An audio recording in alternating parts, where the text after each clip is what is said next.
Who are we? And how are we meant to live? And infrequently, I'll find myself trawling through Google, as I did when I went over to Costa Rica and I spent the time in the jungle. I found myself trawling through Google in history, trying to understand humans.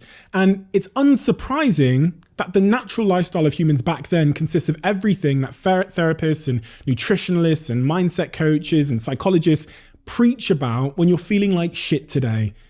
Let's start with probably the most obvious. It should be the most obvious. And it's definitely one of the things that's causing depression in a lot of people. It's this lack of human connection.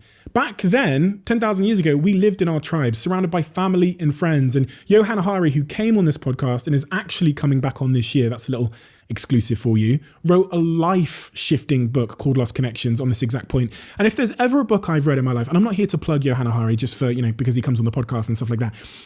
The reason he comes on this podcast is because his book, I'd say in the last 3 years, has had the biggest single impact on how I see the world, right? The fundamental conclusion of that book is we need each other.